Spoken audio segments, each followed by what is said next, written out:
para ele é só Reis, Samuel e Crônicas. Aquilo que para nós são 12 profetas menores, para eles é um livro só. São Judas. Juntam Esdras e Neemias, então eles reorganizam. O volume de conteúdo é o mesmo. O conteúdo do nosso Antigo Testamento de 39 livros é o mesmo conteúdo da Tanakh de 24 livros. A questão é como se reorganizam esses livros. Essa é a questão. Essa terceira, composta por livros do Antigo Testamento, tá certo? Da Bíblia cristã, ok. Essa terceira seção é chamada Ketuvim, tá? Temos aqui Ketuvim, ou agiógrafos, escritos. A primeira seção é a Torá e a segunda é Nevi'im, que são os profetas. Dentre os escritos, que são 11 livros, estão os Megiló.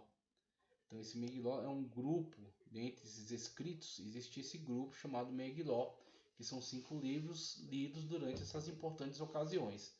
Então era momento de relembrar, era o momento de trazer à memória esse importante contexto, tá certo, de Israel. Então esse grupo dentro dos livros do grupo de Ketuvim, chamado Megiló, eram livros excepcionais lidos nessas épocas.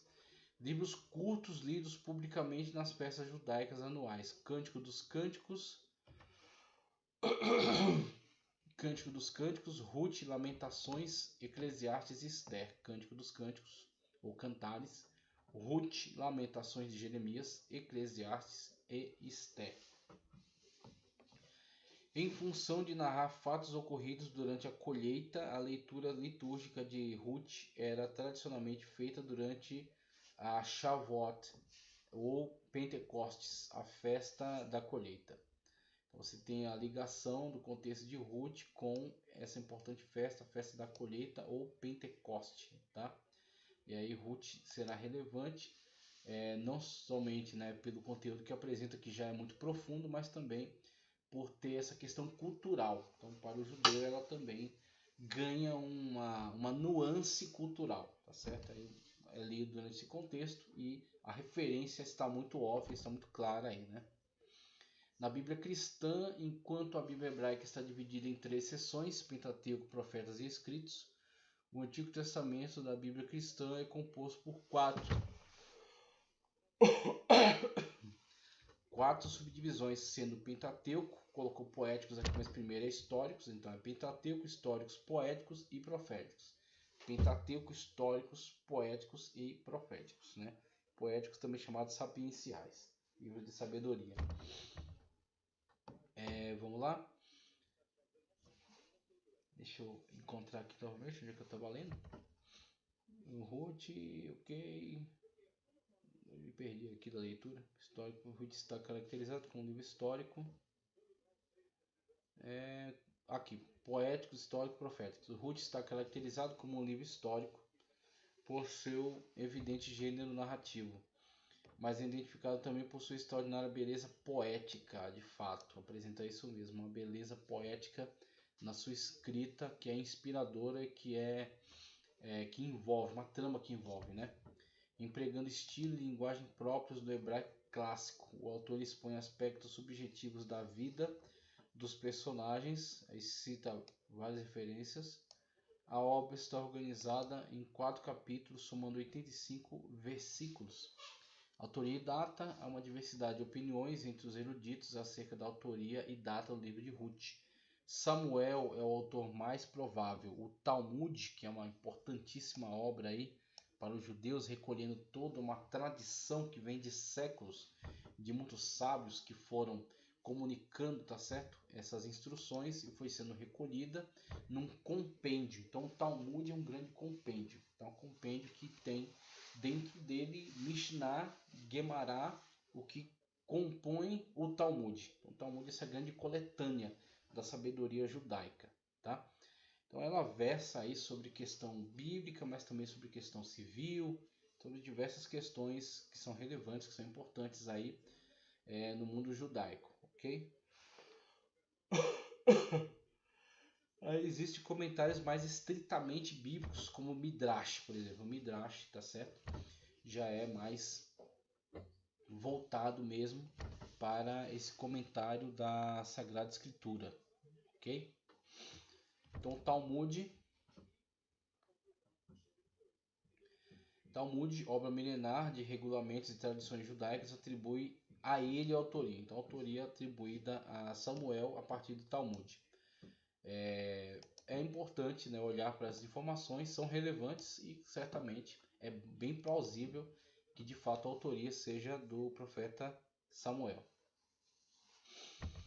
A forma como o autor se refere a Jessé e Davi parece indicar contemporaneidade, familiaridade com os personagens, o que também aponta para Samuel, Ruth 4:17. Além disso, as características gerais da obra indicam uma atmosfera própria. Então você tem aí um contexto bem típico aí do livro de Ruth, tá certo? Que não será encontrado em outros contextos e que ajuda a situá-lo dentro da sua época.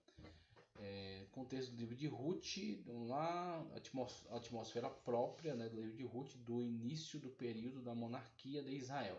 Início do período da monarquia de Israel. Então, o contexto, né, a narrativa nos apresenta isso, a organização social, a estrutura, a ausência de algumas figuras importantes e algumas instituições que estavam presentes já a partir de Davi, Salomão, tá certo? Então você tem aí todo esse enredo, né, toda essa trama que pode ser, uma vez sendo observada, nos ajuda a situar melhor em relação à época. Início do período da monarquia de Israel, sendo assim o livro teria sido escrito no século X a.C. século X a.C. Veja como o contexto histórico ajuda. Vamos seguindo adiante, nós temos aqui o contexto histórico. No tempo dos juízes, não há uma data precisa. No tempo dos juízes, ok? Não há uma data precisa para os fatos narrados em Ruth. Não há uma data precisa. E é importante nós termos esse zelo, viu?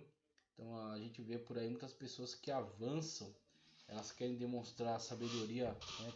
Querem demonstrar conhecimento, exibir, né? Quer exibir algum tipo de conhecimento que vá além, tá certo, dos demais, mas muitas das vezes é um conhecimento não fundamentado em fatos, e aí a pessoa muitas das vezes apresenta informações não comprovadas.